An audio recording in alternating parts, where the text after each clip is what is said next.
Jen, welcome to Especially For Hello You. po. Hello po. Kamusta ka? Okay lang po. Anong emosyon ang nararamdaman mo ngayon? Nilalamig ko. Nilalamig. Oo. Ikaw naman si Jen. Anong nararamdaman mo ngayon? Okay lang naman din po. Tapos medyo po kinakabahan. Gano'n kayong kayo katagal na kabahan. naging magkarelasyon? Almost 4 years po. Tagal! 4 years. Wala, ilang taon ka?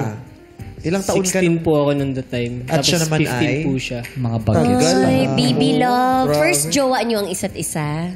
Hindi po. Ah, may jowa ka pa bago siya? Bali, pangatlo ko po siyang naging ex po. Sa 15? Wow, sa 15 years old. Maaga siyang nagmahal. Correct. Ikaw, Joel, pang ilan mo Mapagmahal si Jen. Pangatlo din po. Pangatlo din po Pangatlo siya. din. Same. Okay. Ang haba nung apat na ito. Parang from puberty to maturity. Na bilang dalawa. Pandemic pa yun. Paano yun? Paano yung relasyon nyo ng bagets-bagets pa? Kamusta yun? Naging mahirap ba? O naging matamis, masaya, makulit? Nung una po, syempre po masaya kasi high school pa lang din po kami nun. Same school ba yan? Apo, same school din po. Tapos ayun po, lagi po kami magkasabay umuwi. Ganun po. Tapos, Nagta-tricycle kayo together? Ganyan. opo. Siya yung naging escort mo nung... JS. Hindi, yung tricycle driver. Siya yung naging tricycle Siyempre, hatid driver. sundo yun eh. Naging tricycle driver naman. Tatay mo ba yung tricycle? Nabuisit sa'yo. Nagalit yung partner ko. Kasi naabutan niya yung debut eh. Escort siya nung debut. Nag-escort ka Diba? na. Paano mo pinaghandaan yung kaarawan niya? Nanghingi lang din po ako sa mama ko po nun. Yeah. Panregalo po sa kanya.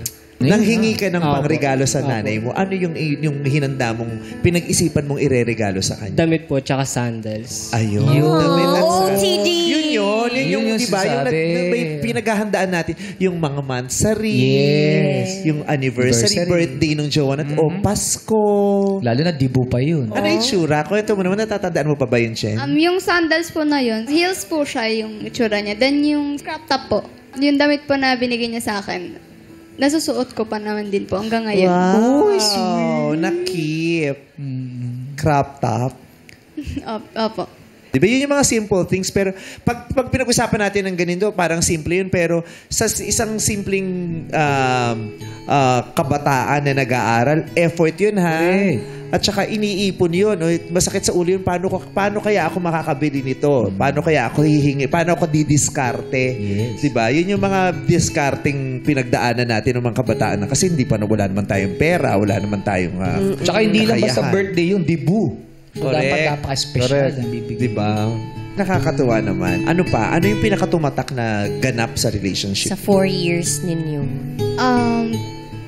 Ako po, yung pinakilala niya po ako sa family niya. So, ang Paano nalaman, kanya pinakilala? pinapunta niya po ako sa bahay nila, ganun. Nalaman ko po kasi sa mama niya na si Joel, may mga ex po siya before, di ba? So, hindi niya po pinapakilala sa family niya, ganun. Tapos, nagulat po ako lang daw po yung pinakilala niya sa family niya. Oh, nakaka-flatter. Special naman ni Jen. No? Mahirap yun. Kasi ako yung first boyfriend ko, hindi ko napakilala sa tatay ko. Ay, bakit hindi mo Ex niya eh. Ayoko magkagulo. Kasi tinalo mo pa. Baka ano mo kasi sinalo. Sabi niya, di ba meron tayong gay code? Gay code. So, pinakilala ka niya. Yes po. So, iba yun.